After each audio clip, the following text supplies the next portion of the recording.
Questions continue to swirl around the whereabouts of Senator Bato de la Rosa after reports surfaced that the International Criminal Court may have issued a warrant of arrest against him. But his lawyer insists the senator is not in hiding. More in this report.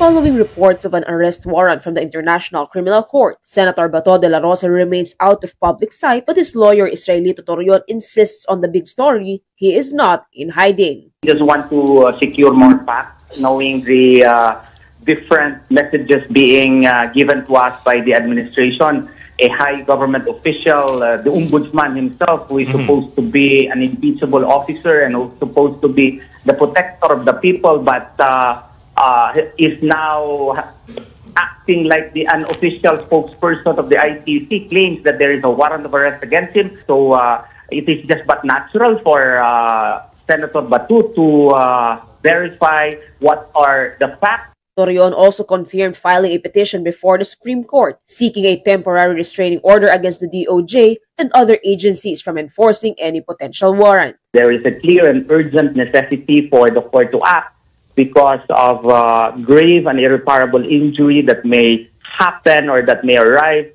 or that may occur insofar as the rights of the petitioner is concerned. Asked if he would advise the senator to seek refuge inside the Senate, Torion said no, citing possible legal risks following Pala's statements that it would be illegal. Meanwhile, Senator Amy Marcos came to de la Rosa's defense, calling the ombudsman's statements a big farce. Ang malaking kabulastugan ng pinagsasabi nila na may balita, na merong warrant, na narinig nila, na may kopya, na hindi maipakita, pero sinentensyahan na kung anong gagawin. Ano bang kalokohan yan? Kung may warrant, ilabas. Kung walang warrant, tumahimik na kayo. Tantanan na ninyo kami.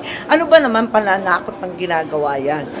De la Rosa has yet to appear in Senate sessions, though Senate President Tito Soto clarified that senators are not required to explain their absences. He is expected to attend the plenary debates on the Department of National Defense budget next week. The last time De la Rosa was seen in public was during relief operations in Cebu for victims of Typhoon Tino.